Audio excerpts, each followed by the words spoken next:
Hello, everybody. Good afternoon. Thank you for joining us. I could see there's quite a few students as well as parents, as well, I think some counselors as well. So welcome to everybody. I hope today's session will be fruitful. As you may know, the title of today's session is Careers in Design. We'll be addressing the importance or the implications of design in today's world and perhaps in tomorrow's world, in the future as well. And we'll be doing that through the lens of our industry professionals and our guest speakers today, who will be the highlight of the session. Each of the guest speakers will give a short talk and presentation about the session itself. So what I'll do now is I'll start by showing a short video just to give you a little bit of insight into what DIDI is.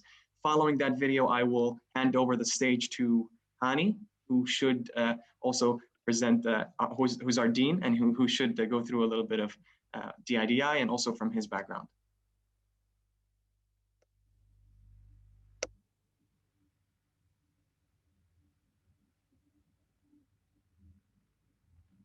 No great thing, no beautiful invention happened just like that. It happens when we leave our comfort zone and embrace change, creativity, and out of the ordinary. We live in interesting times. We live in a world that's constantly asking questions, that's constantly changing. In a world where blockchain and robots will be the norm, where 85% of tomorrow's jobs don't exist yet, where being multi-skilled is not just celebrated, but essential. At Dubai Institute of Design and Innovation, we believe that we need to prepare you for the future, to teach you skills that will power your tomorrow. Today, design matters more than ever.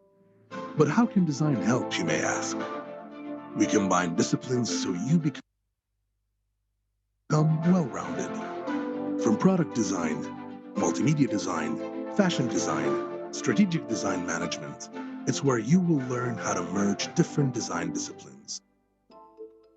Presenting a 4-year Bachelor of Design degree in collaboration with MIT and Parsons' new School of Design. DIDI, not just another design university. All right, I hope that was a little bit of a good summary on DIDI. I will hand over the stage now to Hani to continue. Thank you so much, Hussein. Welcome, everyone. Great to have you here. Great to see so many people. I'm the Dean of DIDI, and I'm here to tell you more about the academic environment that we want to have here. We are really excited to be leading in thinking about design and the future. And that's why I call my presentation to you today, I see design in your future. I honestly see that a lot of people are now talking more about design than before, and they're realizing it's not just, making things look pretty, but it's about solving complex problems. And that's what we do. But I want to share with you my story, my journey, how I ended up here.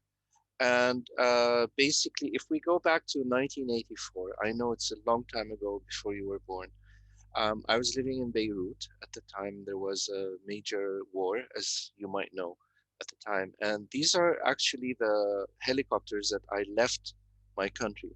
I was age 19, so more or less around your age. I was 18, turning 19. And it was a very sad day for me because I had to leave behind my childhood. And I ended up landing in Boston, USA, Massachusetts.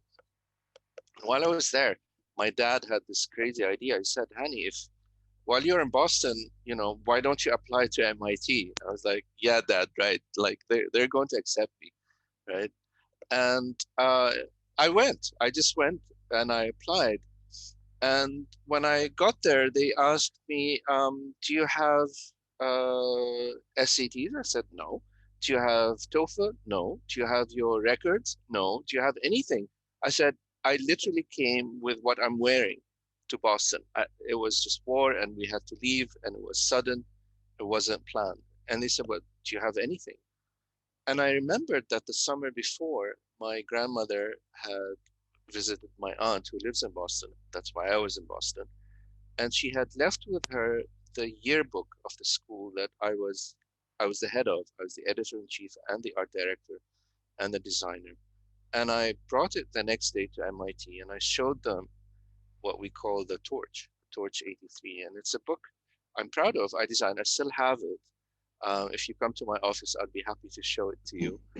And I could see a palpable change, a tangible change in the room. Like the jury who was reviewing my application, they all leaned forward and said, "You did this?"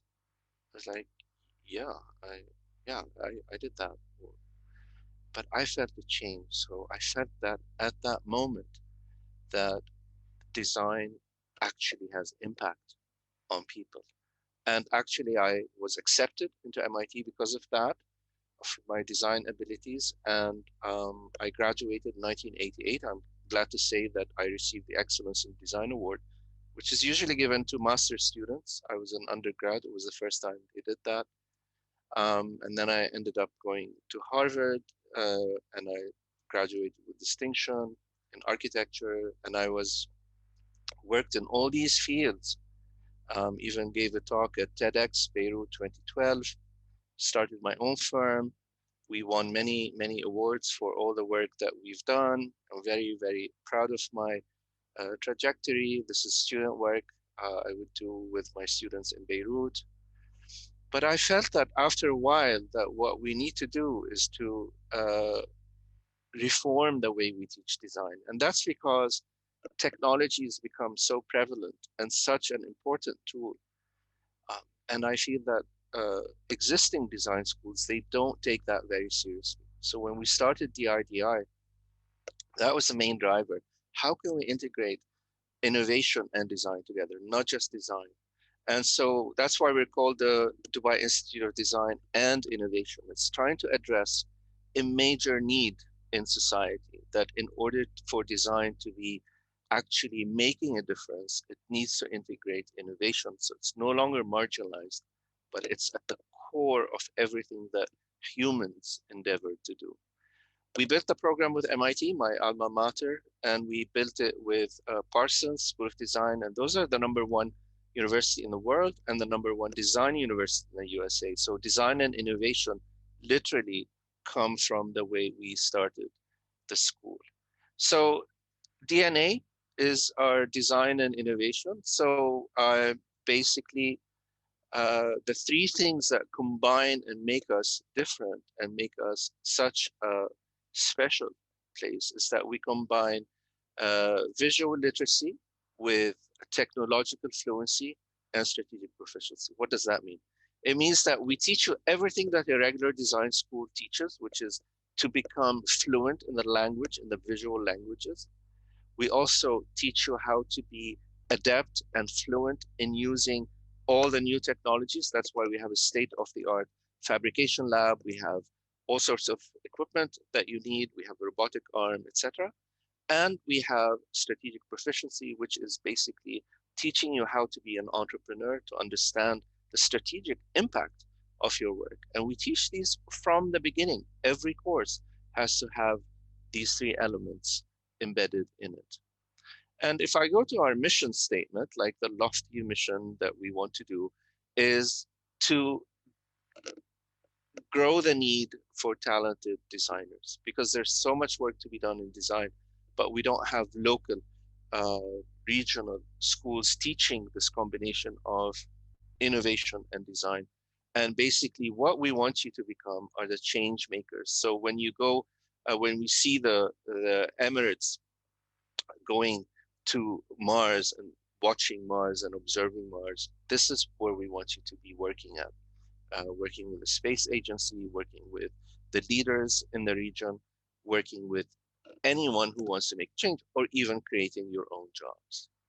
So that's why we believe our students are superheroes. We are training superheroes. We're training the change makers of the future, because design matters more than ever. And this is the first assertion I'm going to make, because if you look around you, everything human is designed. So we have a huge responsibility to make that design matter, because everything human is designed in a way that we have to be responsible for if we want to make this a better world. My second assertion is that in the fourth industrial revolution, which we are inhabiting now, designers are the main change makers. And you might argue with me, and say, no, it's the engineers who are doing. I'm going to say, yes, all that is important. However, now is the time of the designers. Before was the time of business, first industrial revolution. Fourth industrial revolution is the time of engineers. The future, though, is for designers. Why? Because the first three revolutions, whether steam engine to electricity to robotics, it basically, we replaced human labor with machines, right? And so in this age, we are augmenting human intelligence with machines. The missing component of the human dimension in the world is the emotion. And this is where designers come in. The frontier that has not yet been tapped by machines is the human emotion. And this is the power of design, because we start with empathy. Design thinking starts with empathy. So human emotion is the realm of designers. Designers are the ones who perfectly understand how to work with the complexity of human emotion and making experiences meaningful. And I believe that we are transforming how we solve complex problems because we understand emotion better than other disciplines, because we start with empathy. And so if I give you an example of these two cars, uh, pretty much the same in terms of engineering, in terms of marketing, in terms of capacity, statistics, etc. And I ask you, which one are you going to pick? You already are choosing, but your choice is not based on what's under the hood, the back end. You don't care about that as much anymore because it's pretty much standardized, but it's about how it makes you feel and how you connect with it and how others may perceive you. It's about an emotional dimension that is truly in the realm of design. So it's the design that is the differentiator.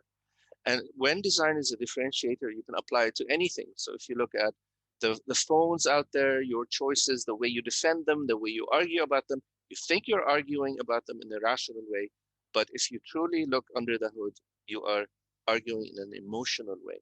You start with your emotional connection, and then you rationalize and build a rational argument around it. So that's where design comes in. You don't look at the insights, because if you do, you lose the warranty, right? So you basically develop an emotional connection, then you build a logical statement based on that emotional connection, because decisions at the end of the day are feelings.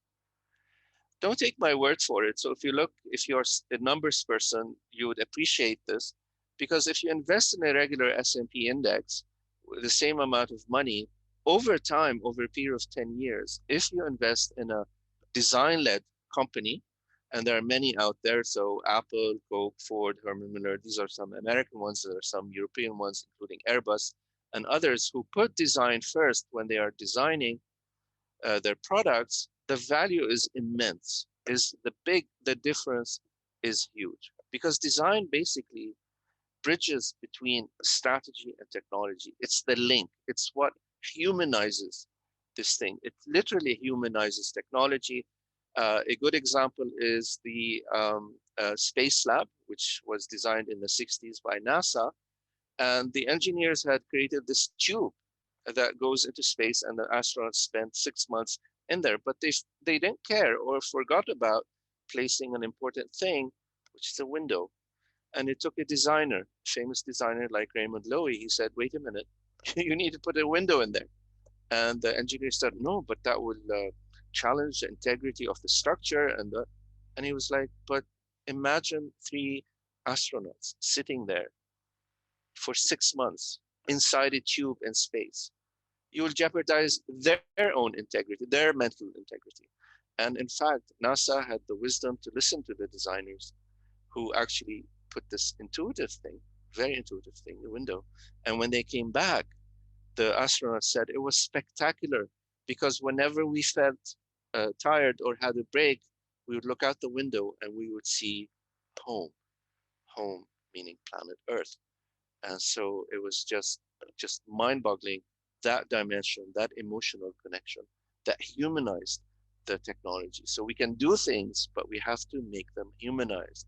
And and designers, we have the skills to make innovation visible. You may have the world's best idea, but if you are not able to make it visible, make others see it using your visual literacy skills, it doesn't matter because no one can understand what you're talking about. So design teaches you how to make innovation visible, and it actually makes digital experiences super desirable. And I'll try and remember to tell you about the drone in a bit. So like you heard in the video, where blockchains and robots are the norm today, what we need to do is make sure that you graduate with the skills needed to be future-proof. So you don't miss the train. So you graduate from school and what? You don't have a job because you don't have the skills that you need. And unfortunately, many universities are not able to catch up.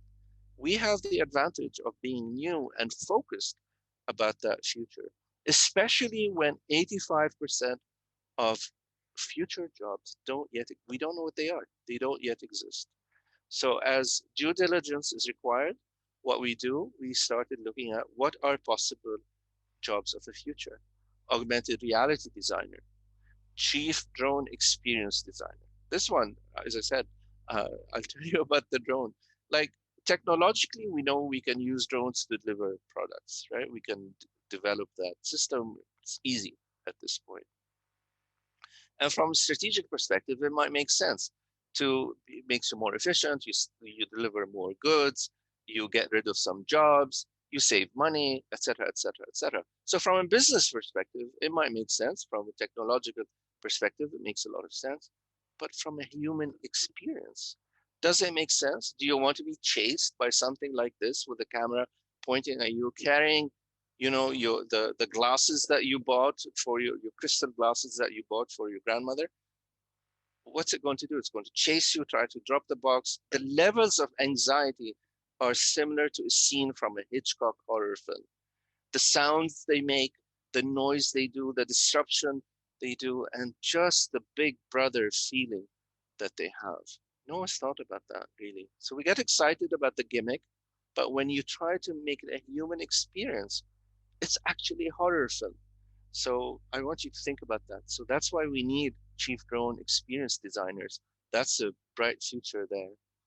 Or all these tools that you have embedded in your body or you're wearing, what kind of interface is it going to be? How would you trust this interface? Is it safe? Is it healthy?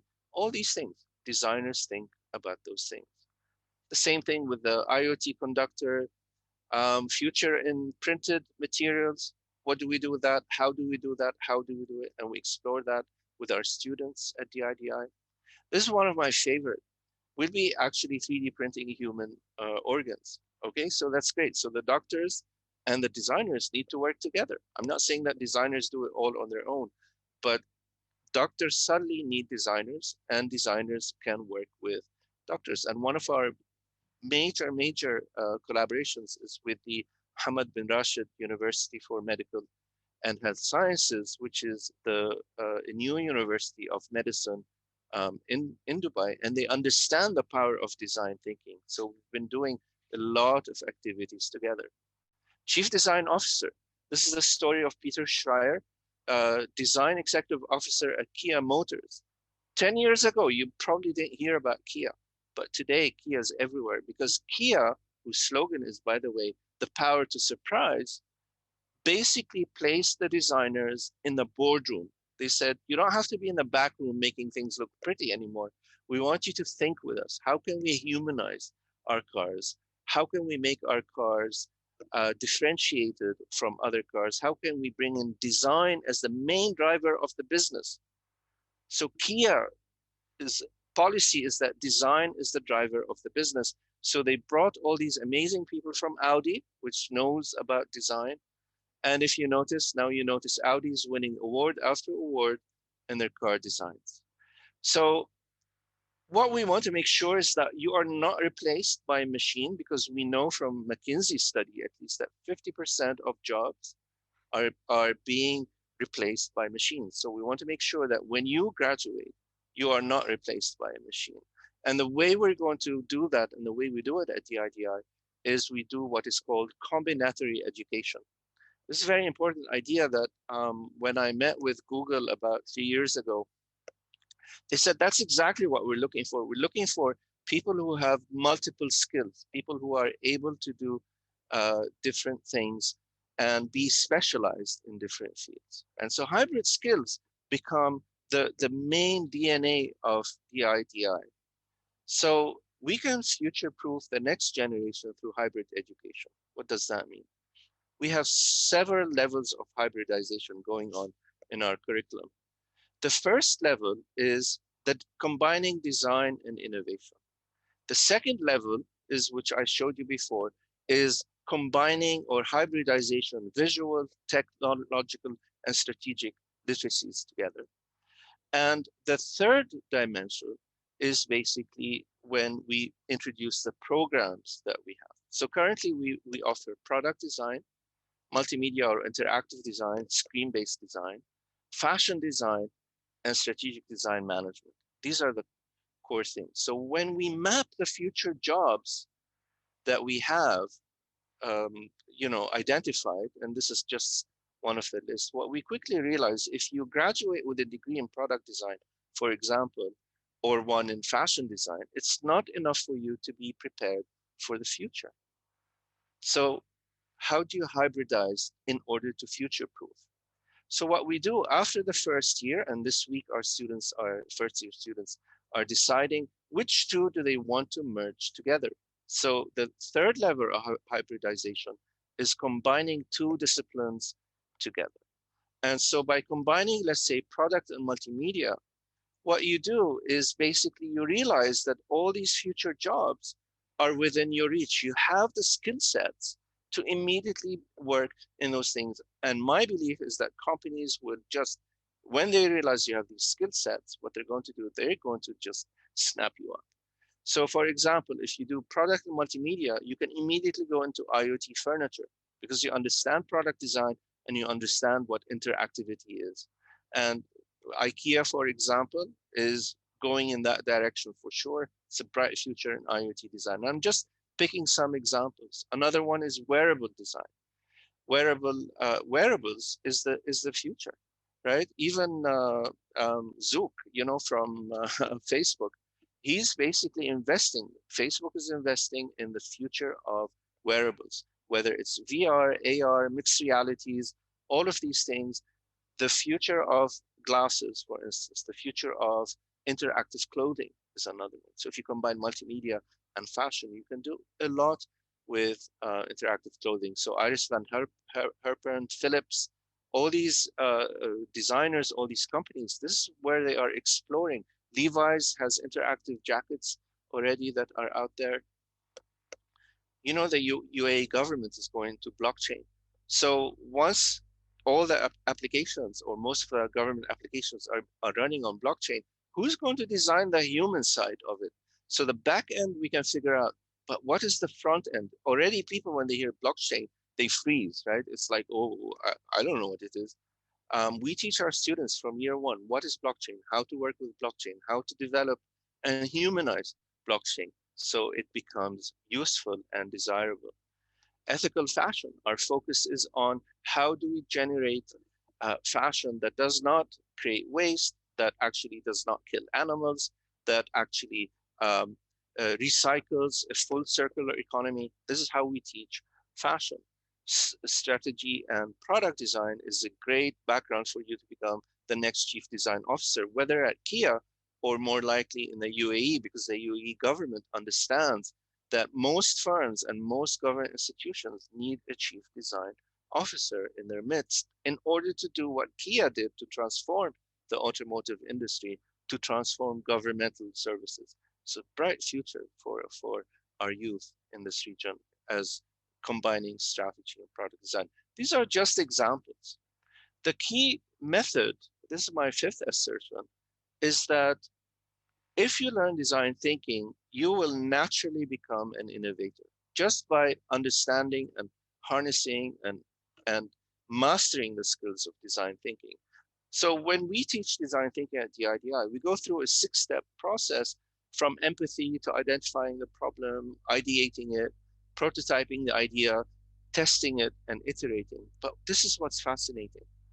What we discovered is that we were teaching, as we are teaching um, design thinking, is that when we're teaching people how to empathize, we're teaching them tolerance, which is a great value of the UAE. This is what makes the UAE successful, is this acceptance of the other, feeling with the other, empathizing, being in their shoes, understanding their pain point, and then identifying their problem. And by doing that, you are thinking critically about the situation and trying to create priorities. So it helps you think critically. And once you come up with solutions, you are learning how to collaborate, because as I mentioned, like the medical case, you need to collaborate with other disciplines. So in order to come up with the best ideas. And then we're teaching you how to communicate complex ideas. When you are prototyping your ideas, you're basically making them visible for others, and you're actually making others see them. And by seeing them, you're able to test them. And when you're testing them, we're teaching you the humility to listen, to be able to hear what others are saying. And most of the time, once you listen to feedback, there's going to be feedback that's going to tell you, well, it's not working as you intended it to do. So it teaches you the ability to persevere in the face of failure. So at the RDI, it's okay to fail, because we expect you to actually not hit it on the spot the first time. You're going to try and try and try and try. So you keep iterating.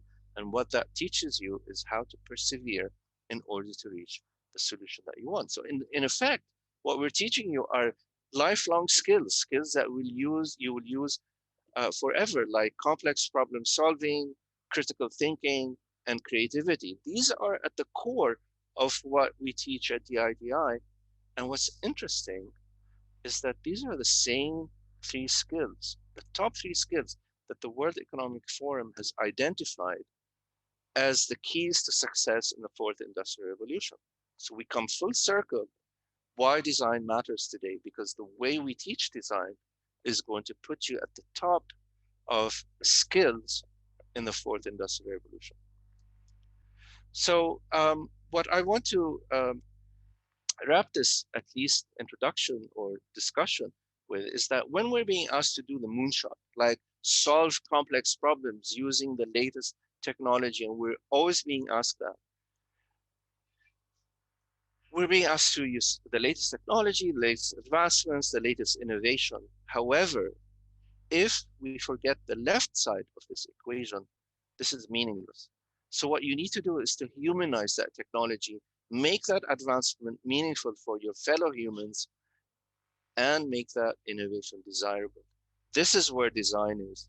So it teaches you how to augment what is being asked, which are 3 basic elements: humanization, meaningfulness, and desirability.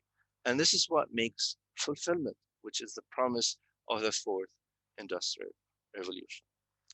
So on our journey, we've been working with a lot of partners. We've worked with all sorts of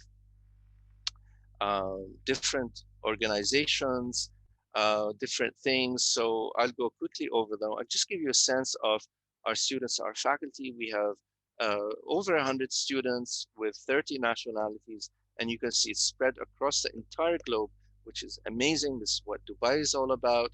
And our faculty also comes from all over the world. So here you can see some of our incredible faculty. I'll go quickly over them just to see, and hopefully you will meet them soon. And we are in D3, which is the heart of the design district. We're literally in the middle of it. We have an amazing facility right in the middle of this vibrant community. And basically, our spaces are designed for openness, because we believe visual learners like you learn by watching and learn by seeing. So that's why our spaces are open. So we learn from each other. So it's a very beautiful collaborative environment. We really support curiosity. We really support diversity. We really want to be relevant, so we have the latest tool. And by the way, Noor just built her own 3D printer on her own with Simone, our Fab Lab manager. So you can build your own 3D printer at DIDI. The fashion studio, state of the art. The Fab Lab, where Simone is and Noor built that, is a core place for learning. Everyone learns in that. We have Simone and Mona working there. We have the latest tools. We're getting a fantastic robot arm coming very, very soon. So by next fall, it'll be in place. It's about 3 meters high, just to give you an idea. It's just massive. And first year students are expected to actually work with electronics and develop their own things. This is Amal, she's a fashion student. And basically in her first year, she was developing a robot and then she clad it with materials. So she's combining her passion, which is fashion, and understanding how electronics and fashion can work together. So everyone learns all these things like we did. Now there's something called the Global Grout Show, which is basically a global show for graduating design projects. And my dream as the Dean of the IDI is that one day when our students graduate, I hope they'll be selected, because it's a highly selective program and they only select graduating projects in design. From this year, it was from 60 countries and 300 institutions, and it gets a lot of media coverage from the world's or the Western world's the top magazines and newspapers and news outlets. And look what the Guardian said: the Grout show to end all Grout shows. So you can imagine how this was an ambition of mine, that our students, when they graduate, they actually end up being selected for this show. And the interesting news is that in our second year, we had 6 projects chosen, and these are students who have not graduated. They're halfway to their graduation. And the year before, they had picked 1, so we've had 7 projects in the Global Grad Show, and we haven't even graduated a single student. So you can imagine my pride on what we did. So this is a project from Alhan, designing, again, so there's visual literacy, strategic proficiency, and technological fluency, all combined in this. This is a light that helps people who are in remote areas, who are unable to move, to communicate. So he developed a system where these people can communicate across distances, right, using just this device. What's amazing about this is that we have to make it work. The students have to make it. They build it, they conceive it, and they make it. And the electronics and the electricity, everything has to work. And we have other activities. This is Zena. She was a foundation student at the time. This is all at the grad show where she's explaining her product.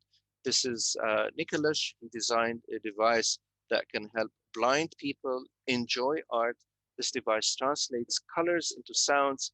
And as I mentioned, it has to work. So all the pieces are there. This is Zena's project, which is basically a hugging machine for social distancing. These were done during the pandemic. And I want you to show your first year students drawing skills. We teach you these skills. We don't expect you to know how to draw. We will teach you how to draw, how to express your ideas, how to make innovation visible. This is Amal again. She designed fabric using kombucha, which is a homegrown fabric which is recycling old materials. And the topic she was looking at is body shaming and how to work with it. This project by 3 students, basically they took waste products from the date industry and created new materials with it. So they are very responsible and helping not generate waste, even if it's organic. And they've received so much attention now. They're getting investors invested in them. These are second-year students. Now they are third-year students. But when they did this, they were second-year students.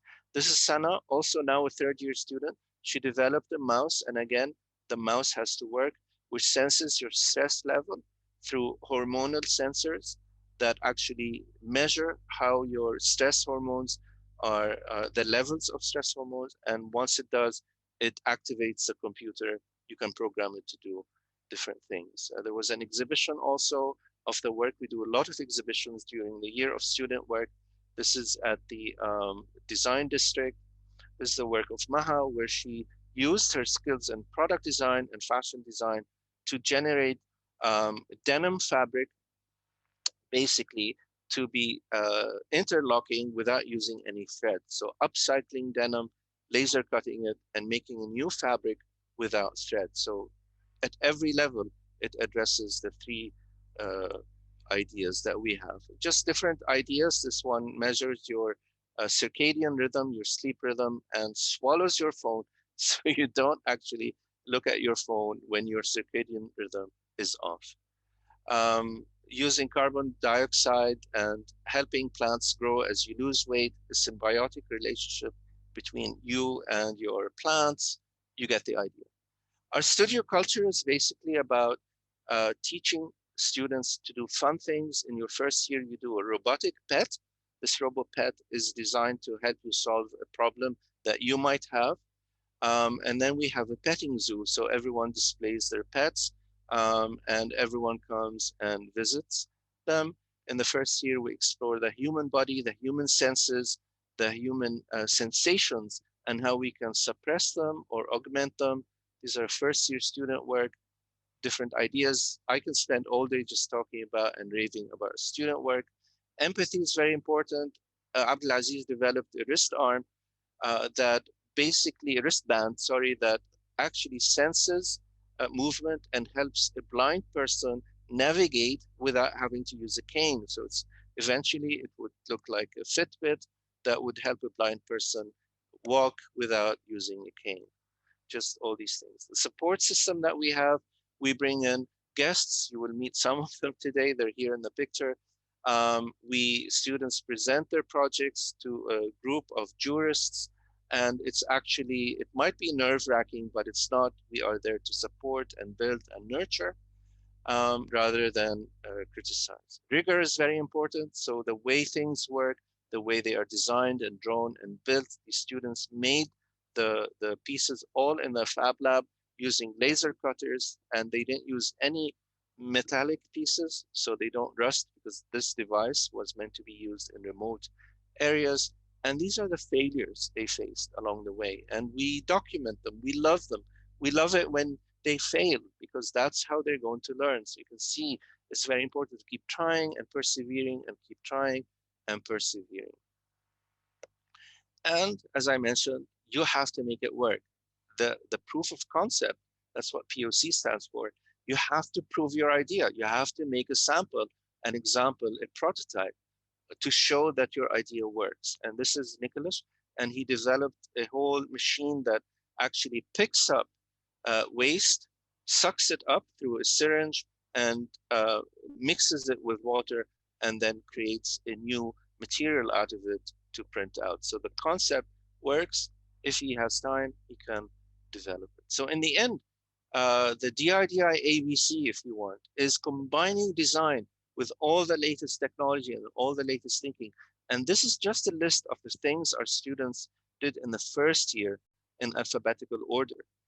And this is what makes DIDI what it is. So if you are a maker, a designer, an artist, an inventor, an ideator, a tinkerer, an innovator, a creative, a problem solver, a visual thinker, or anyone who is passionate about change, this is the school for you. The IDI is the school for you, because combine design and innovation from the beginning to generate the world's next change makers.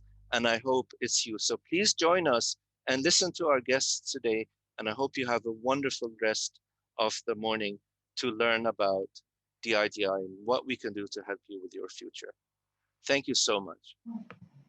Thank you so much, Hani. That was very insightful. I hope it was as insightful to the audience as it was to me.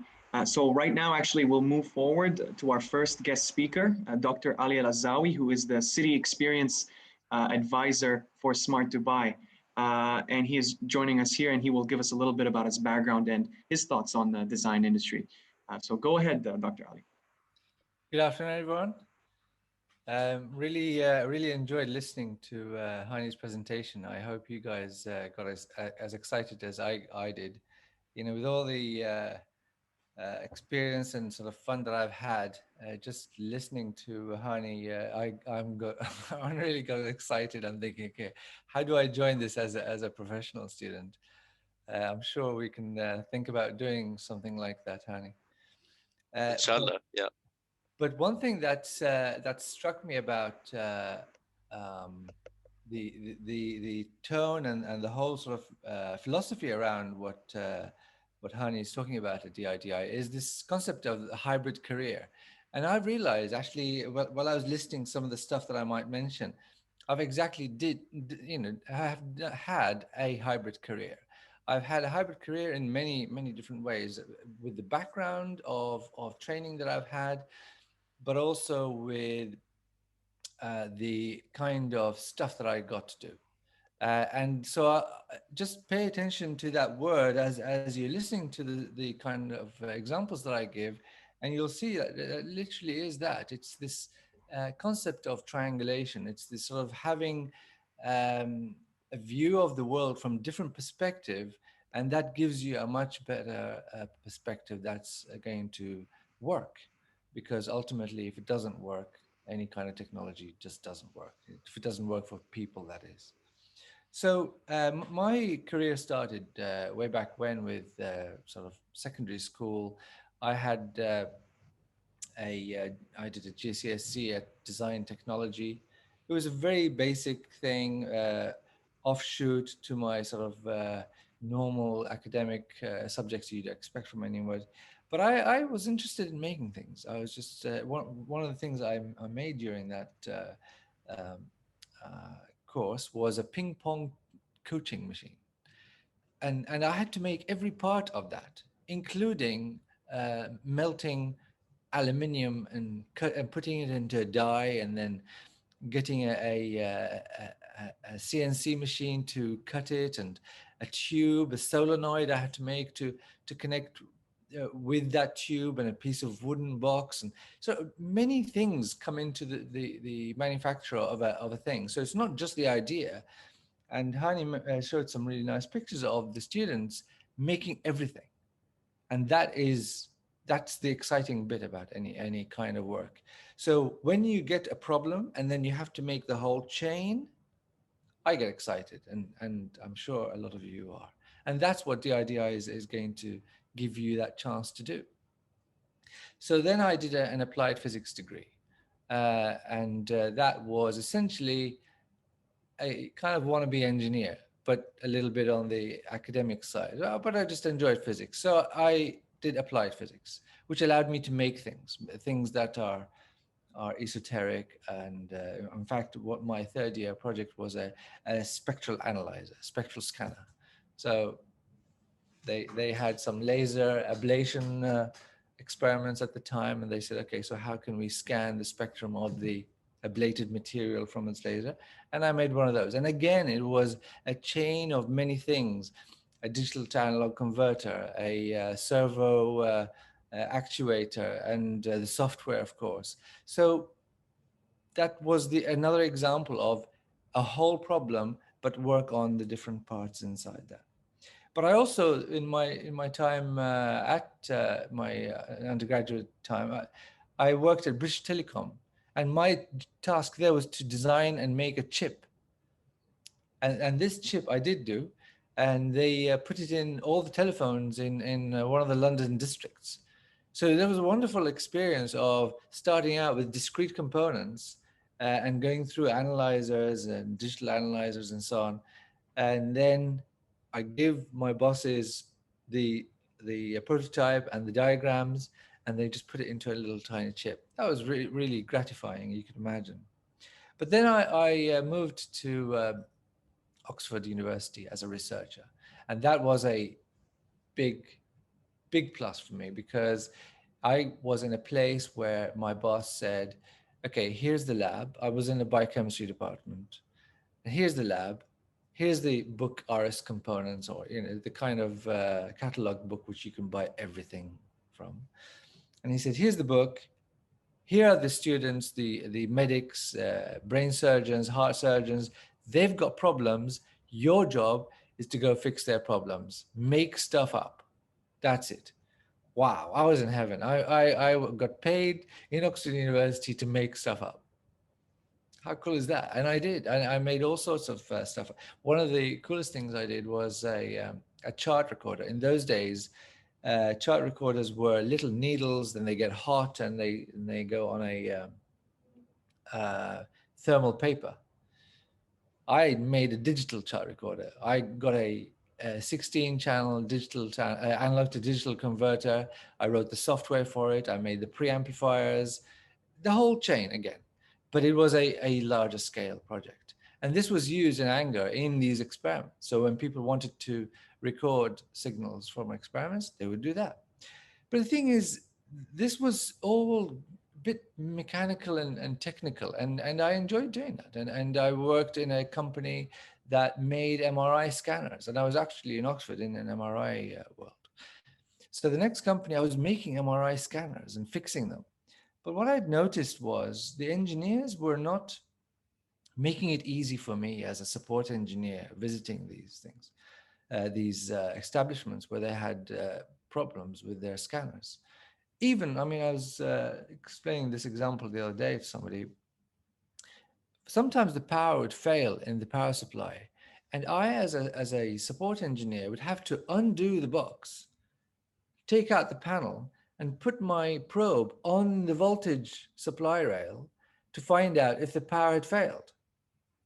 Well, I was saying to technicians, why don't you just make an LED for me on the outside of the box that I just don't have to do that?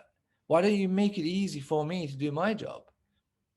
Because they, from their point of view, it was valid that I would just go in the box and measure the voltage. But it wasn't really a human kind of fix. So I noticed that I was getting bothered about the way things were done when they weren't really made for humans. And I just got interested in people. And this was my big shift in attention. I got to learn about life coaching and how to motivate people and so on. And I thought, you know what, I've got a lot of interest in people, a lot of interest in technology. How do people experience technology? And that's when I shifted to doing a PhD in that exact same topic. And I wanted to really understand, how is it that people, when they see technology, what is it that comes to mind? What makes them tick or not tick when technology, what does technology even mean for people? And I approached that PhD as an engineer, because I'd asked people, what is user experience? At the time, people were talking about user experience.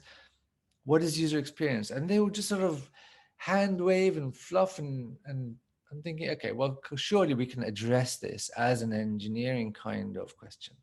Find out what the components are, and then tweak them to increase the quality of that user experience, or more precisely, more generally, the experience of technology. And one of the things that Hani mentioned earlier, actually, very poignant in this whole experience of technology, is that when you are shown a picture, even, and this was one of the things I argued at my Viva, and the examiner accepted that. My argument was that you begin to interact with the thing that you see, or even on a picture, in your mind. You begin to see how that feels in your hand, and how does it feel as you wear it, if it's wearable, or use it in a whole body sense, just from the picture. So when you showed the picture of those two cars, absolutely the user is going to interact with that picture way before they even get to see it in real life. And that's actually a fundamental thing about how people interact with technology, that sense of anticipation. And they can be turned on or off just from that picture, and just from those expectations that they have towards that technology. So for you as a designer, how do you make sure that first impression of interaction is the right one, and it's going to be fulfilled as a promise later on? Because as we all know, brand is a promise fulfilled. So what is that? What's going to be that promise that you're going to give that user when they see the picture or the product even for the first time? And then how will you fulfill that promise?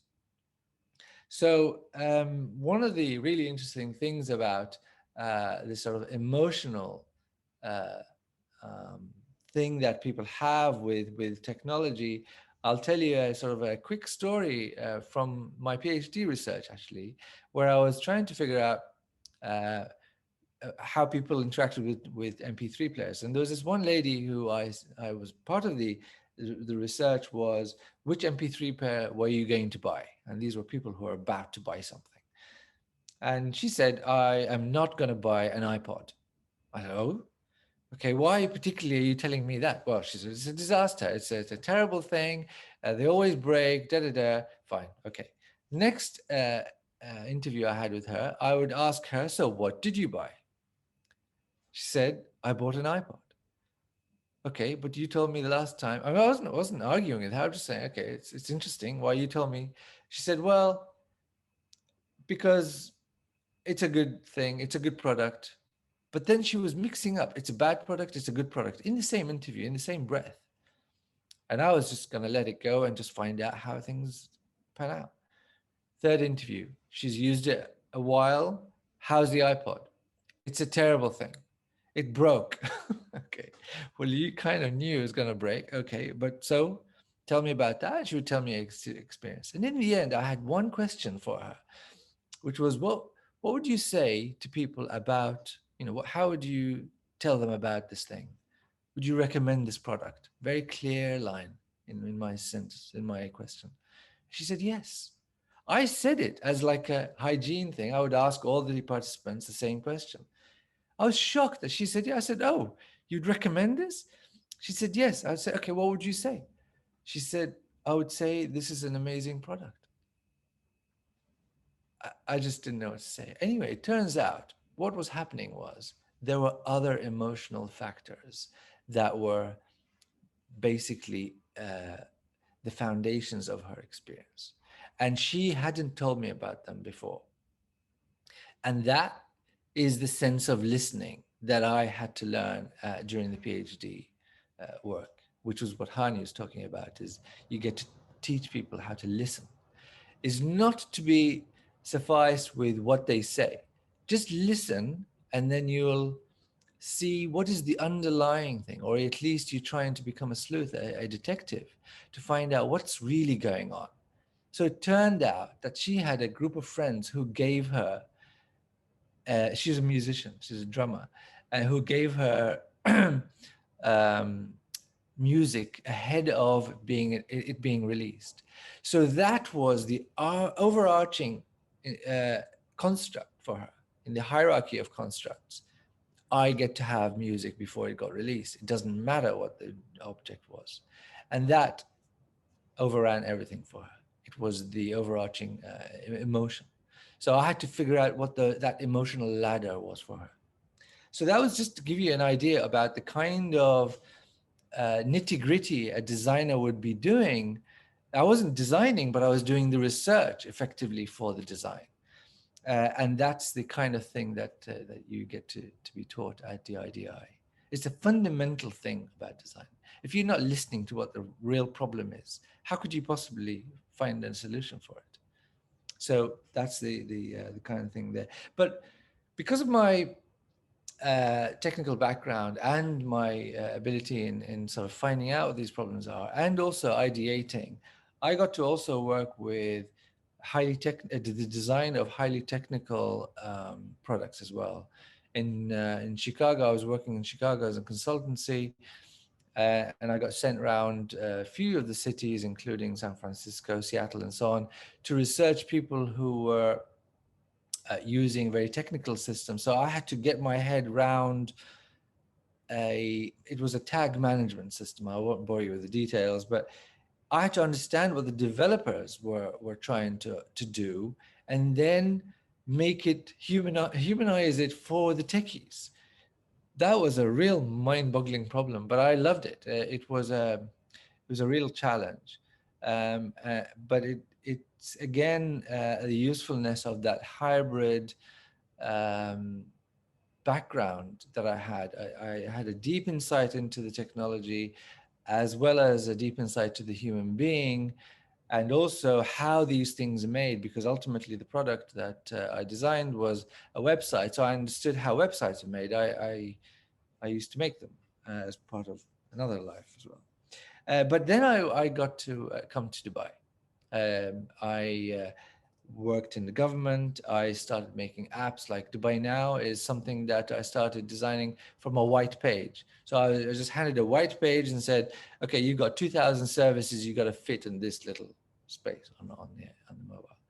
Okay, so that's a challenge. We have to start with a bunch of interviews, and we did. We did 180 hours, I believe, of interviews with people to find out what their problems were, how they perceived, how they should be fixed, what they were currently using, and then try them out with prototypes. So sketches, the initial ideation for Dubai Now were literally sketches, and you'd show the user what would you do here, and again that interaction happens even with the diagram if it's even at a sketch quality. And I even was very lucky to be able to work on the UAE Pass app, which is currently the national identity. That again was a white page kind of situation. But how would you rethink it from a sort of a very off the wall way, not to a traditional thing, but actually use all the technologies that are available right now, rather than just do a Me Too from the previous generation of identities.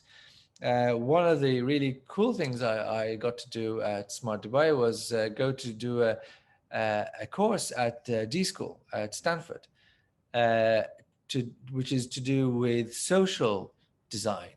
So it's about systems thinking.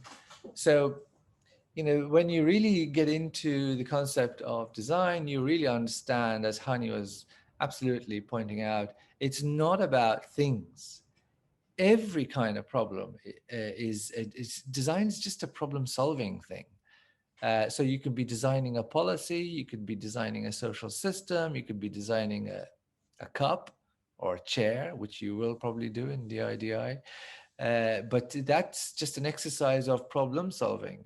So by the time you graduate from DIDI, you're essentially somebody who's very aware of that thinking process.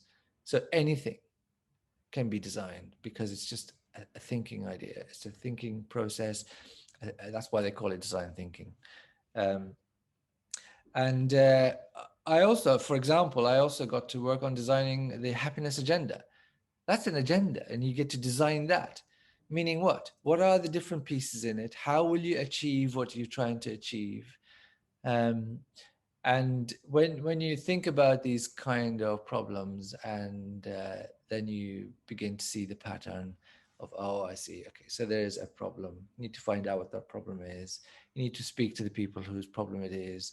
You need to ideate. You need to test that idea, and so on. And that's it. That's all you're going to do. But you've got to have that sort of distance view and not really get stuck with your own ideas and be happy to fail, as Hani was pointing out many times.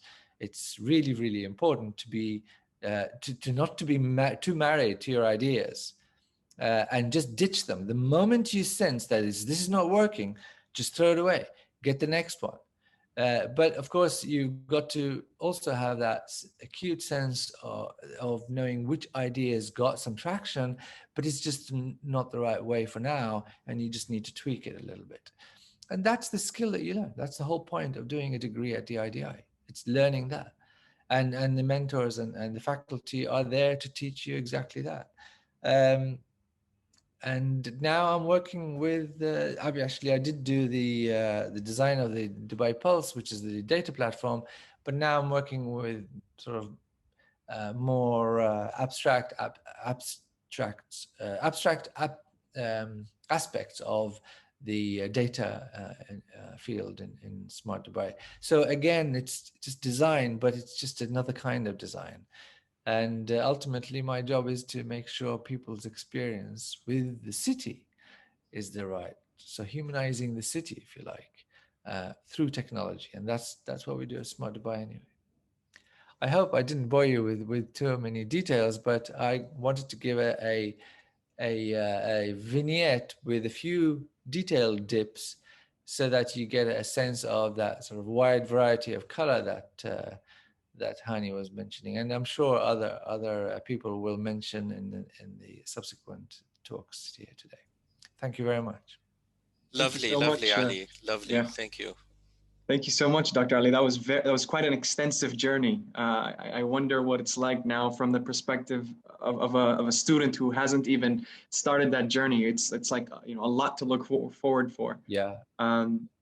I believe we have some questions to address your talk, but we will leave that for the end of the session, and then we'll address some questions. Sure. For now, we'll move on to the third speaker, who is Hamza Al-Umari, who is works at Palmwood. So if I would hand over the stage to Hamza to address the crowd. Hey everyone, this is Hamza Omari, and actually it's a great segue from Dr. Ali's talk because I work with Palmwood, which is a social impact studio based here in the UAE as part of the Dubai government. Just a quick background about Palmwood and what Palmwood is. Palmwood was formed by a JV or a joint venture between IDEO, which is a leading industrial design office, and it joined forces with Dubai Future Foundation. And the promise was that as a government, Dubai government is very future forward or future facing, which is we're lucky to live in a country that has that kind of mentality. But Dubai Future Foundation at some point became too cold or too technology driven. And His Excellency Mohammed Gargawi just happened to meet Paul Bennett, which is the Chief Creative Officer of IDEO. And that conversation was between them about technology versus the human. And Palmwood was kind of the solution to that, was how can we bring in the human element into the future? How can we design the future and without forgetting human interactions? And as Dr. Ali mentioned, at the core of our process is the human-centered design process, which is what is taught at the D School in Stanford. But it's essentially what we do is we design policy. And how do we derive that policy is by talking to hundreds and hundreds of people with every project that we do. So some of the projects that we've worked on were interesting challenges, actually, which are unique to the Emirates. One of which was, what do you do with retirees? The UAE has a problem where after individuals reach retirement, they kind of disappear from the social sphere or the social fabric. They stay at home without really passing on the experience they gathered or knowledge, and that kind of is a wasted resource. So the question was, we have a retiree problem. How can we reactivate them? How can we reintegrate them into society? It was actually an incredible journey. We met a lot of families. We've talked to endless, both like grandparents, their kids and grandchildren.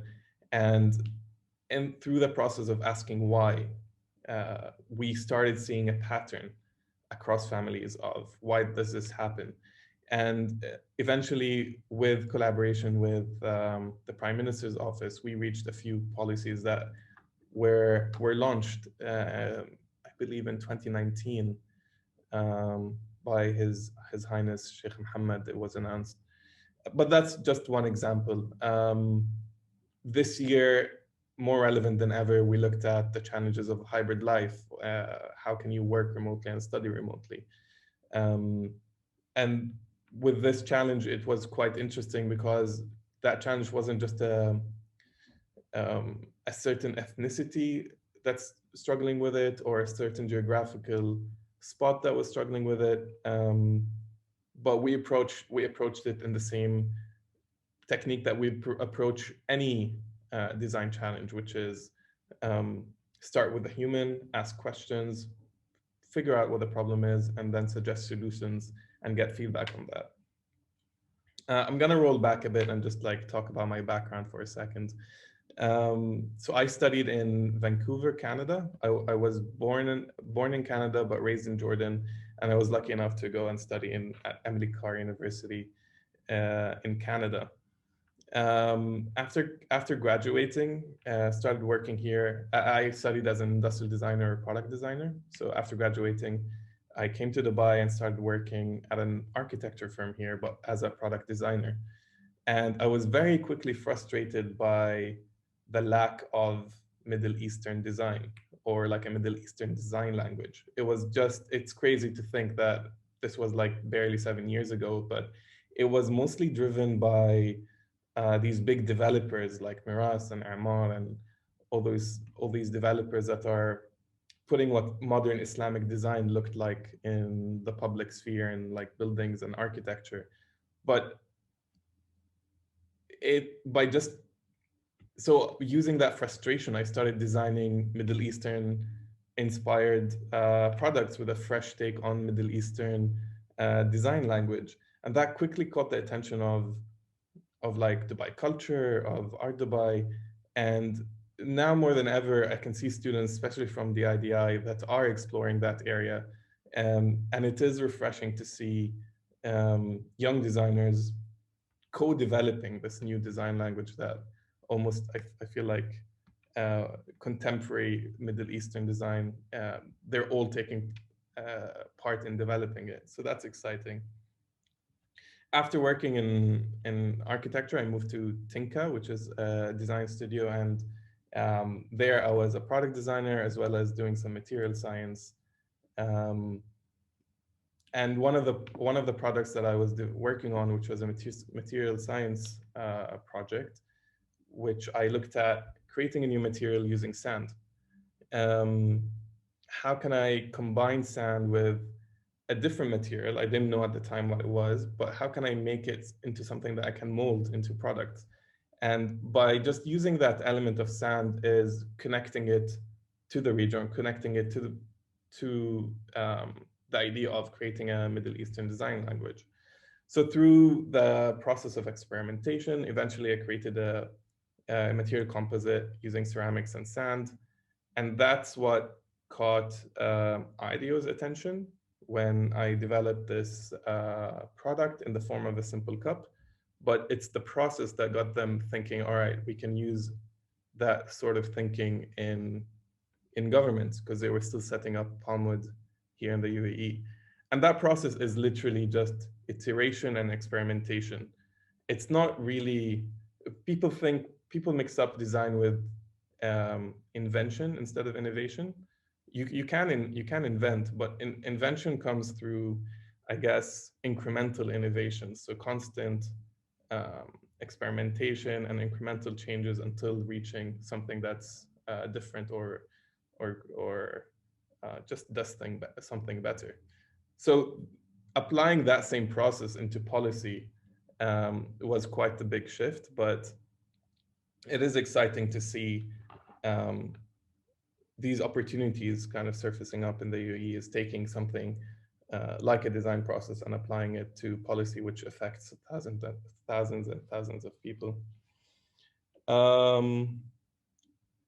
Just also like thinking about the IDI, I had the pleasure of going into a couple of reviews for their product design lectures, and I was honestly blown away.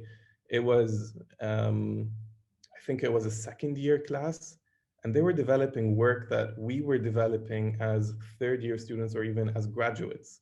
And after the review, I remember talking to the professor of that class. I'm like, can you remind me what year are these students in? And he told me like second year, and I was absolutely blown away at the level of detail that they were putting into their work and making it real. I think like listening to Mr. Hani or Dr. Ali, it sounds like daunting hearing that, all right, I'm gonna go from high school and studying, I'm gonna have to melt alloys and cast them. But you'll be surprised, because we all went through this big transition, but having facilities at your disposal and having great guidance kind of like shows areas of your of yourself that you weren't expecting. So yes, you can make stuff, even if it's scary. And yes, you can take an idea from a sketch to something you can wear in relatively short time, as long as there's obviously guidance and facilities and tech at your disposal. Funny, actually, Hani, the example that you showed of a failure was during one of the reviews that I was at. And one thing that I wish you would mention was that even though it was a failure, the way that we discussed it during the review was not, oh, you have failed, but it was more looking at what did you learn from it? Yeah. What's there that was successful? Yeah. What are you going to take from it to your next iteration? Exactly. So it was really celebrated, and that's one thing that honestly made me proud of looking at DIDI being here in our backyard in the Middle East. Yeah, is there any questions, guys? I have my chat open, so you can drop in. Yeah, we will address. There's a few questions that popped up when you were addressing your journey to enter the design world. But I think we'll save all the questions for all the speakers at the end. So perhaps you can build on each other's answers. Perhaps that would be more of an interesting interplay. Was that all, Hamza? No, I do have one more thing to add. Yeah. If a few people have asked me, like, what do I recommend going into the design field here in the UAE? And I think my answer would have been very different 2 years ago. This year, I think like a couple of weeks ago, there was the big announcement of the launching of the creative industry. I think maybe we are a bit behind, but that just means that looking forward, there's more and more opportunities that are going to come in, and there's commitments on a governmental level, on a policy level, to maximize job opportunities in the creative field. I think it's only going to be uphill from here in terms of opportunities. Yeah, I think that's it. I hope I didn't speak too fast. I tend to do that. It was perfect. Thank you so much. So for now, we will head over to our last speaker, Hervé Collignon, who is actually our adjunct faculty, but is also the founder of Hook Strategy. So go ahead, Hervé, you may take the floor.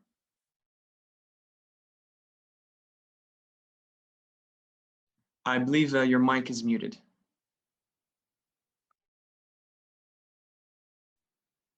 Yes. How do you hear me? Yes. Okay. Yes. So good afternoon, everyone. And well, I'm going to share with you a story which is a bit different from the others. Well, I started as in science in university in France, in Paris, but that was not really my thing, except that I was interested by one thing, which was really biology. And I think that inspired me a lot at that time. And at university, I had my student fellow that were telling me basically, Hervé, you keep drawing all day long. You have something to do, something else to do. And look, there is this school in design that kind of open in Paris, and you should have a look at it. And that was the start of a real change and shift in my life, where I discovered a radical new discipline at that time. And on top of that, it was the first design school in Paris. That means that in France, before there was no real design school with the title design. And to the point that it almost became a public school in France, but that's another story. Anyway, I followed that path, but I think that before to explain you what happened after, I need to tell you my first act as a designer, because Of course, that was completely disruptive for my family.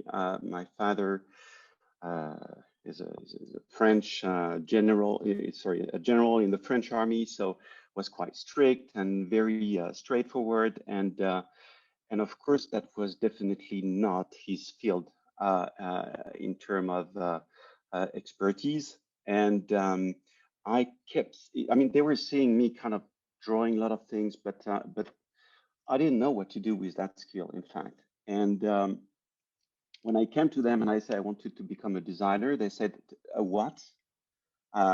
Just let me recall you, it was in 1985 or something like that, 86. So that was kind of a weird word for them.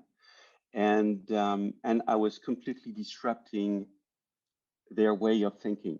And they had no way to compare. So I did some research on which kind of other school I could find.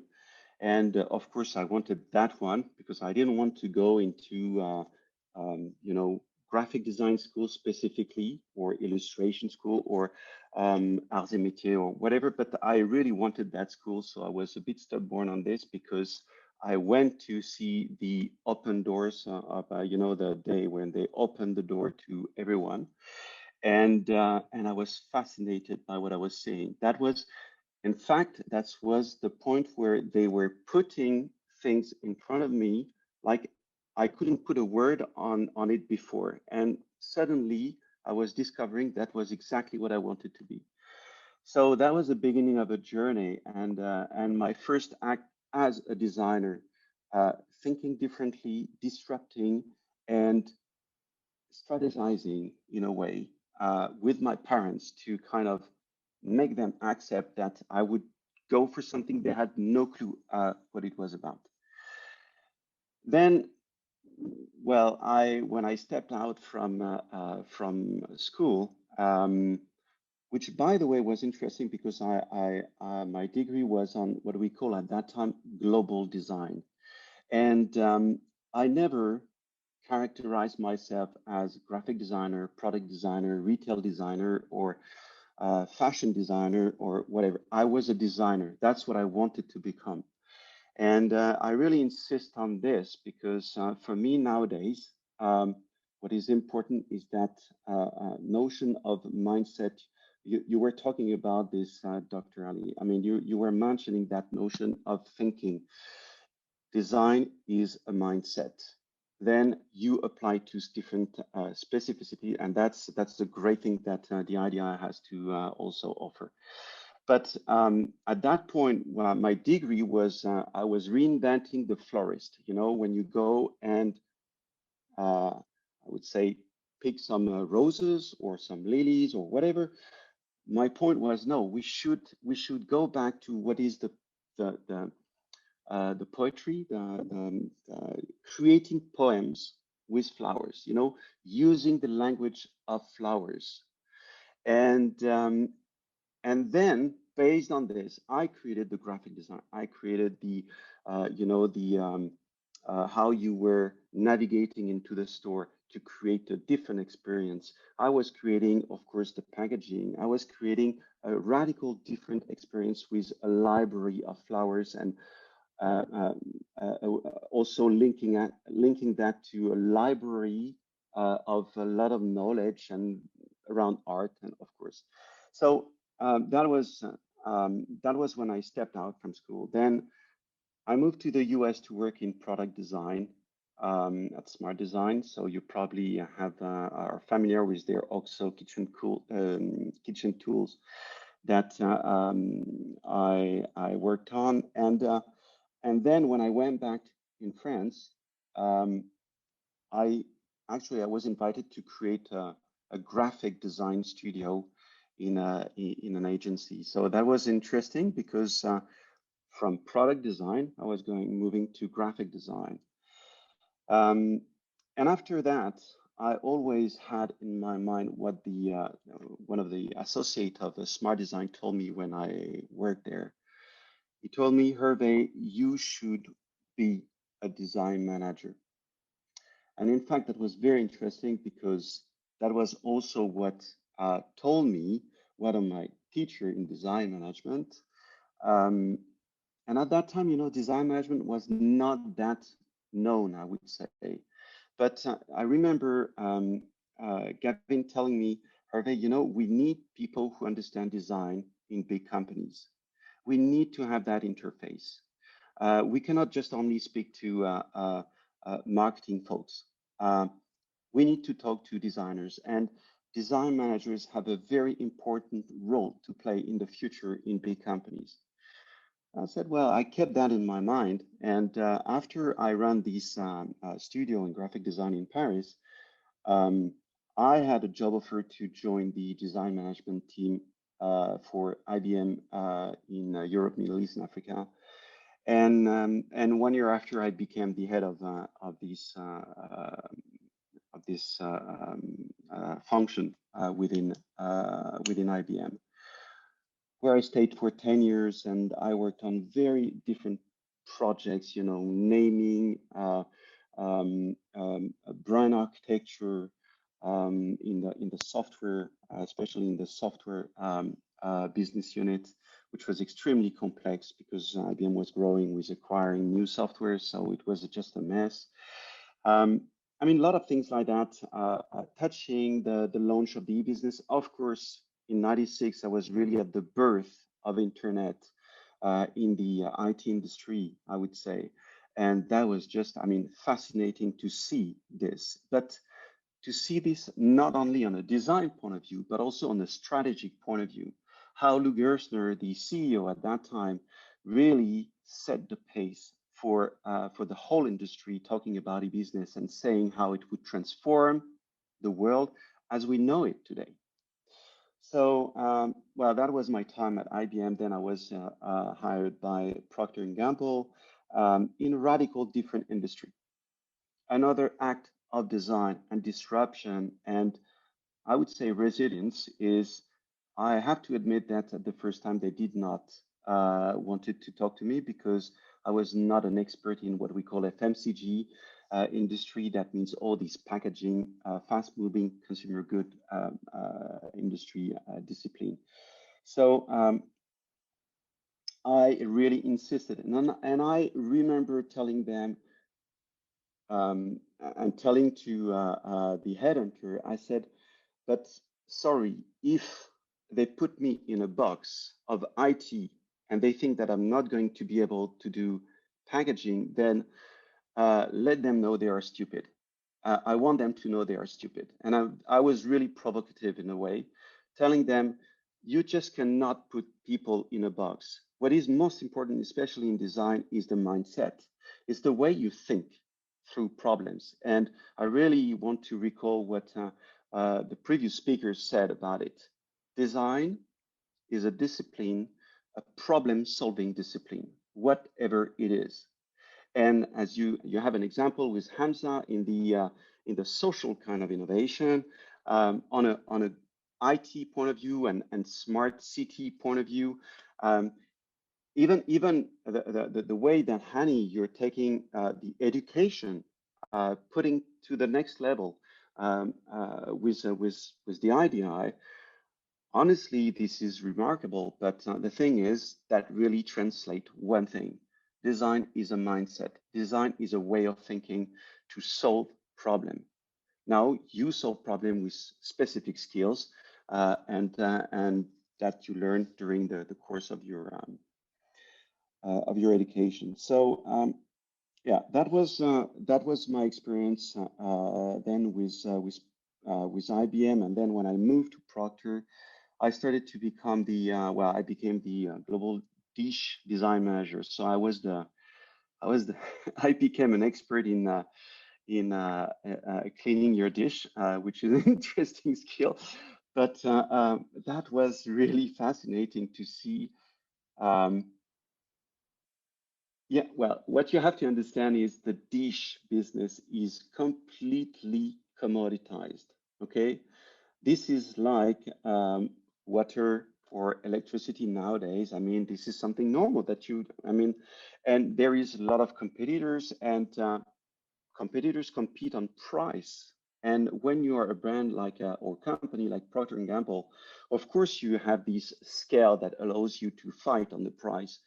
But definitely, this is not something you can compete. And with design in mind, my role was to help the brand and the brand management, the marketing function, and even R&D to starting shifting to other elements. And I want to go back to what Hani said regarding design equal emotion. This is about understanding emotions. This is about uh, empathizing with the emotions. And I just would like to add one thing, because I think that Hamza, you talked about innovation and invention.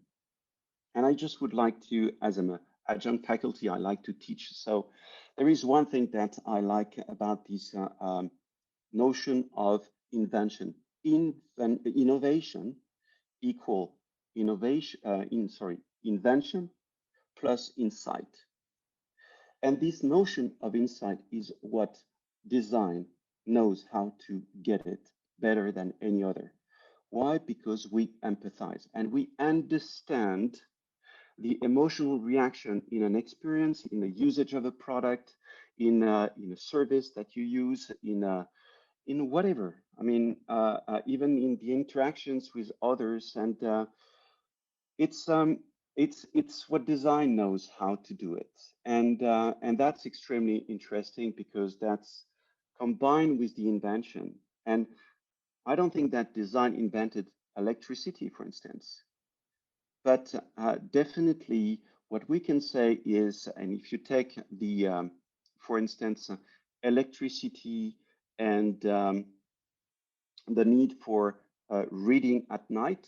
Of course, before you had the candle, but electricity plus reading at night, and not being able to read at night, or being, or you know, training yourself on books or whatever. But at that time, what they invented the bubble. I mean, well, it was a famous invention, innovation. But what you need to understand is the insight helps to understand the frustrations and sometimes the all the emotions that can lead to create an innovation, and that's something that that I discovered a lot when I was at Procter. So just continuing with my experience at Procter, basically what I did is I started to be trained on design thinking, and even though if I was practicing design thinking in a very informal way, I was trained on applying it in a very formal way in the context of a company like Procter.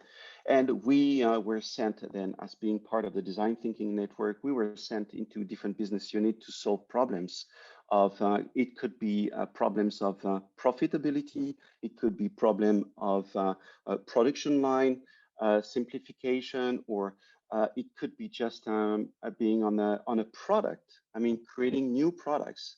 So we started to work a lot on all these kind of things, and we were just sent all over the organization to help business unit to solve their problems, whatever they were, with this specific mindset. So having said that, when I left Procter, I decided that I wanted to help companies to innovate, but to adopt, mainly to adopt this mindset, and doing that through different activities. But I think that one thing that is extremely important is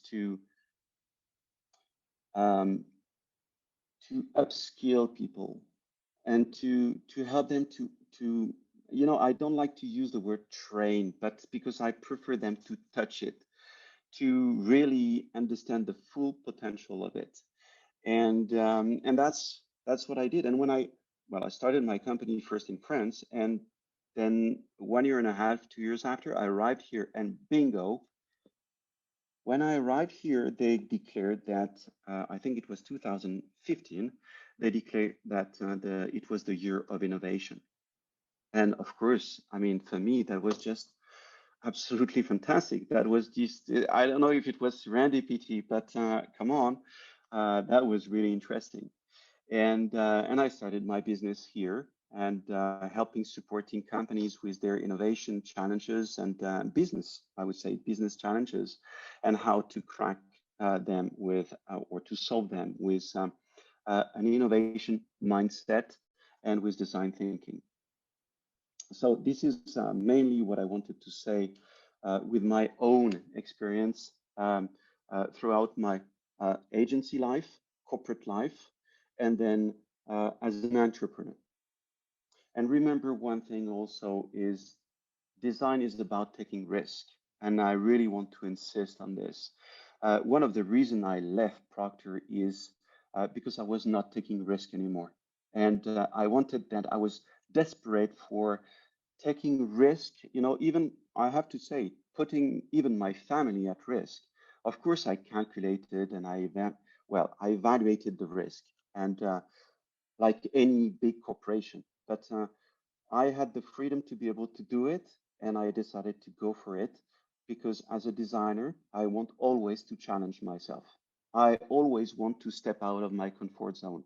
That's also what design is about. You explore, you discover, you take risk, and um, and I think that in the context, and that's what I said sometime to my students, just to close this kind of speech, is um, it's it's great to be able to explore, discover, and sometimes fail in the context of the school. I mean, well, university, what you learn. As long as you learn something, as long as you take out something from it that will make you grow and go to the next step. Um, so that's the beauty of this university, and having that in Dubai is just I mean, you've been gifted of something that I know many countries would be dying for. I mean, that's just fantastic. So go ahead, go ahead. And on the bonus on that is you might have me as a speaker. So I don't know if it's a bonus, but that's another story. Thank you so much, Hervé. That was very insightful. I might have a question myself, but let's jump into the questions now. Since we've addressed all the speakers, we actually have almost approximately an average of 1 to 2 questions. They're almost the same to each speaker. Now I've derived some of these questions just to alleviate anybody who has a similar question but couldn't quite phrase it properly. So they have been rephrased, but I'm sure they will address the majority of everybody's concerns. So the first one was actually addressed to Dr. Ali. This is rephrased, but it's to give a more general answer. And feel free for the other speakers to interject, or if you have anything to add, this might be also something that's opinionated. So design is vast. How can I, being interested in so many things, similar to your sort of beginning, know what to specialize in design? How do I know whether to enter product or fashion or a more tech-oriented field? Or so, since design is such a huge industry, at what stage do you know your specialty or your special sauce for your field? Well, I think you'll probably find that most people that get into the design career, they fall in by serendipity, as Hervé just said. They suddenly see in front of them something that they go, oh, they didn't tell me about this. And that's what happened to me. And it seems like Hervé also, it's just suddenly there's a thing that touches you and you just go with it. Equally, it's fair to say that it's not a done deal, by the way. It's not when you've gone down a particular route, that's it. You're done, khalas, and you've now cooked your goose. It's not like that. Career is a long thing, and there's so many opportunities to change track. So I've done electronic design, literally designing electronic circuits. I've done website design. I've done initiative like policy design. Like, it doesn't really matter. As soon as you see something that's attracted your attention, you go with that flow. But I think the question is probably more on the training side. Is it which bit do you take your bet on? that is what DIDI is for. This is exactly their job, is to actually give you that future scan so that you can take a good bet. That's a fair bet.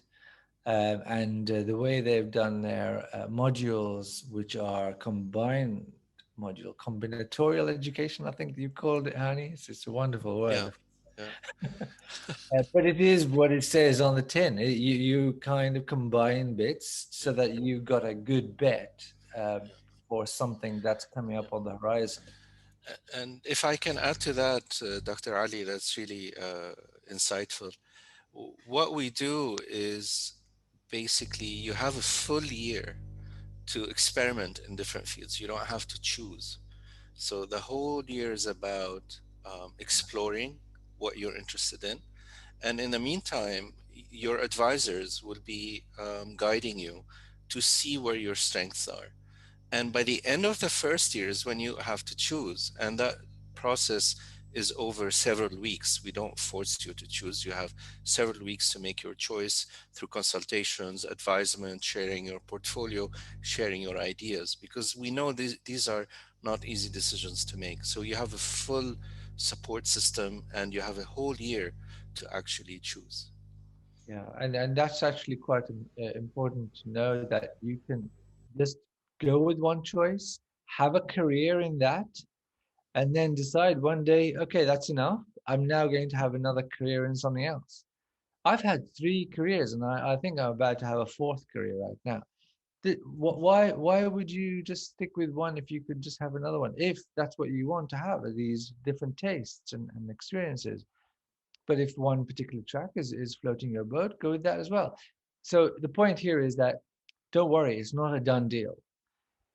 It's okay, and DIDI are going to help you make the best choice and sort of the way choosing happens.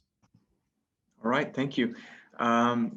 So the second one, there's 2 questions actually to Hani. I think this could also be answered by Dr. Ali, which is one thing you mentioned in your presentation, Hani, is humanizing technology or humanizing technology through design. Isn't that aspects of ergonomics or the study of ergonomics, or were you referring to something new or something else?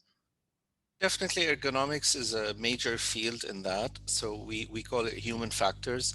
We have a course called Human Factors that we teach. So that's the basis of it. However, where we're going with this, and I wish Professor Jonathan was here because this is his specialty, is that we're looking beyond human to object relationships. We're looking to object-object relationships, human-animal relationships, human-planet relationships, planet to planet, interplanetary space. So humanizing technology is fundamentally understanding the human emotion. Ergonomics has a human physical manifestation using the human body. Anthropometry is another field. But we go beyond that. We go into the emotional and the environmental impact of technology and how humans interact with it. Okay, and the second one is I look forward to being a designer. However, I'm concerned about the robots taking over and machines making everything redundant. So how could I future-proof, or is it not worth it? Or this person seems to be concerned about the future of robotics and automation. Is that for me, or should I? I mean, I think it's you both. Anybody could address it. Maybe someone else can Yeah, perhaps address Dr. that, Ali has so something. I don't hoard The the one mic. thing Yeah. that you mustn't worry about as far as the robots is the creative element, the problem-solving creative element. Of course, there are robots and AI pieces that have put together paintings and even orchestra pieces. So it's not like they can't do it.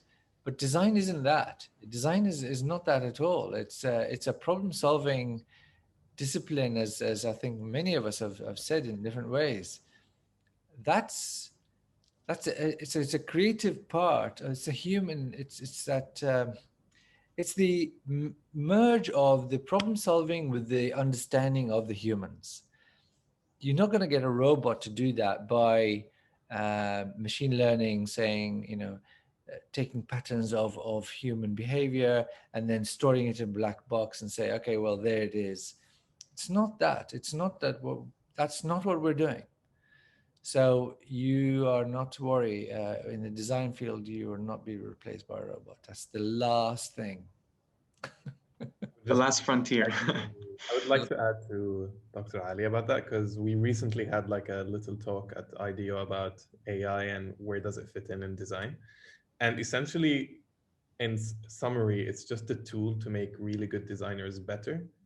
And possibly weak designers will kind of fall in the dust. But if you're good at what you do and you believe in the process of design, it'll just make you do your job even more efficiently. All right. So here's one for you, Omar. This was also rephrased. It's what's the best prerequisites in education would you think is to enter the field of design? Is there a huge gap between what you study and what you studied specifically, I think this person was asking, and what you worked in, or how you transitioned to work in Palmwood? Sorry, that's Hamza, right? To me. Sorry, Hamza. Yeah. No worries. I read your last name. Yeah, I mean, on a surface level, yes, it's very different. Like I studied industrial design in the sense that my program was focused on designing furniture, human ergonomics, material science, and then going into something like untangible or something that you cannot touch and feel. There is definitely a transition phase. It's just inevitable, but it's almost like it felt like that same sensation of being back in university, or all right, let me become a sponge and like absorb as much as I can very quickly. I mean, it just comes with experience as well. Like the more you do of a similar project or similar technique, the more comfortable you are with it, and then it becomes second nature.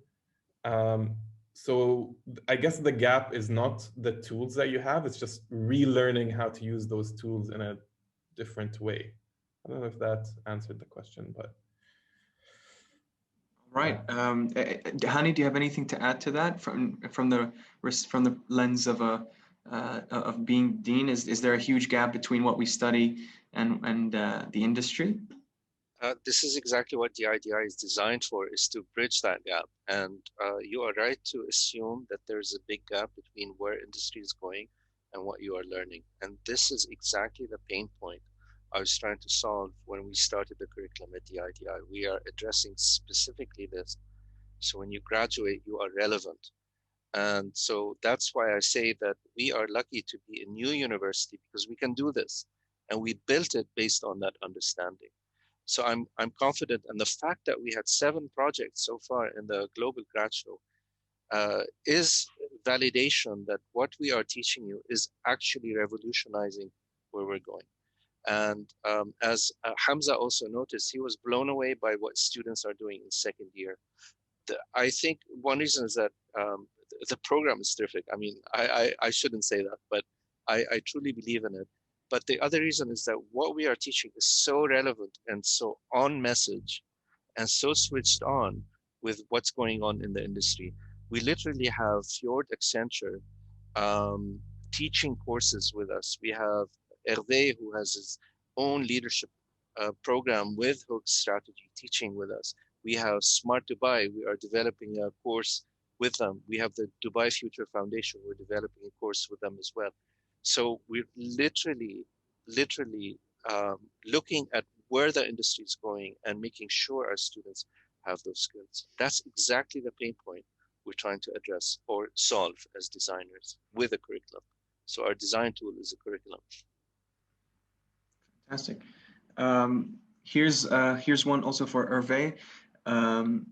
How can we remove misconceptions on design or the humanities from when discussing it with parents? I think this is from a prospect who's concerned about his parents having some misconception about design. I think the reason this was addressed to you is because you showed something similar with your experience with your father. And so I think this is an interesting question for a lot of students. We get this a lot. So how would you alleviate those misconceptions? I'm not going to answer first that question. I just want to build on what Hani said, and then I'm going to address this question. Hani, I think that the point raised regarding these students on the way that this discipline is evolving, and is it connected in a way whenever the students will get out of school with something valid.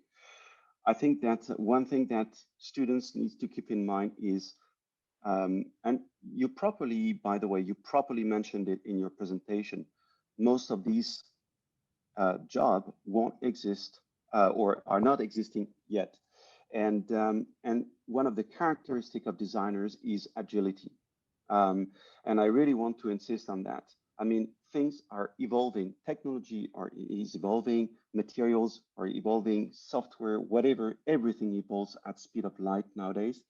And we need to adapt, we need to grab this. And then that builds on what Dr. Hani was saying. I mean, yes, there is a part of serendipity. You don't know what you're going to be doing in the future, but you can sense what's going to happen. And sometimes it comes to you on its own. So that was my first point.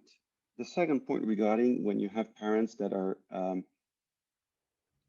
I would say, probably unaware of what it is, of what design is. I think that it's perfectly summarized, Hani, in the back of your in your background, where it says, "I see design in your future." And on my opinion, this is, I'm going to tell you something about that story. When I said to my parents, I want to go to that school, the first thing they did is they called my brother, who's 6 years above me, and he was a dean of a school in communication. And he said to my parents, you should let him do that, because design is the future of, I mean, it's a job of the future. And I wish I could have done that.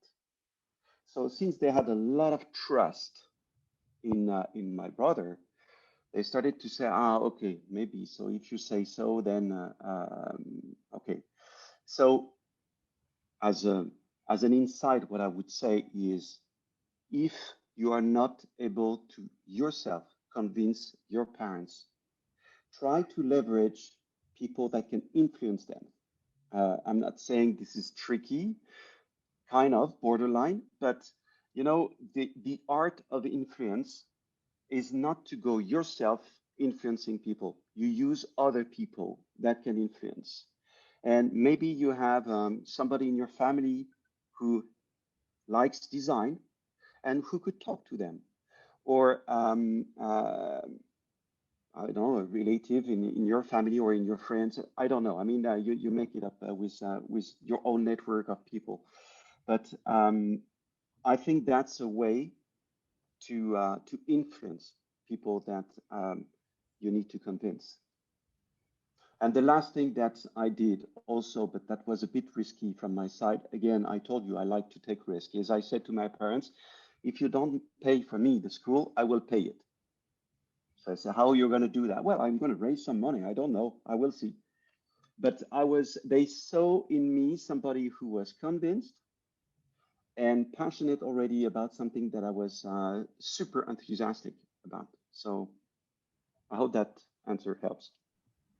Yes, that was very helpful. I will use that when speaking to students. So I think that was more or less all the questions, and the rest are just derivatives of the same questions. The remainder of the questions are related to admissions. We have a lot asking about what are requirements, portfolio requirements. I can answer that for everybody. We look at the last 3 years of schooling. If you're applying for the bachelor's degree of design, your grade 10, 11, and 12 transcripts. And we also look at an English proficiency exam. And that's pretty much it.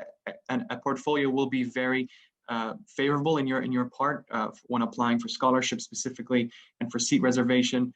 So perhaps a comment on portfolios, Hani, before we conclude the session. Anything specific to look at for portfolios? Um, the portfolio is something that we encourage. We don't require it yet. And it's basically just put together your best work. Don't show things you're not proud of. Show like in my story with MIT, I showed them what I was proud of. And your pride comes through. What we're looking for is passion. And if you cannot draw, that's fine. We don't expect you to know how to draw. If you have anything creative, even if you're a dancer or a photographer or a chef or whatever, we're interested to see that, but it's not a requirement. So put your best foot forward. If you don't have anything to show, that's okay. Just show us in the essay your passion for wanting to be a change maker, and that should be enough to let us know your attitude towards our planet and our world. Can I just say something? I have seen a lot of design schools. I am connected in other ways to other ones, and DIDI is the real deal. You've got this on your doorstep in Dubai. Take it, do it.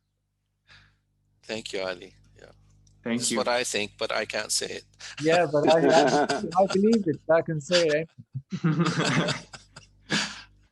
All right. Thank you so much for everybody who's attended the session and who's listened to this very wonderful set of topics that we've covered. Thank you for the speakers. Thank you all individually for sharing your insight.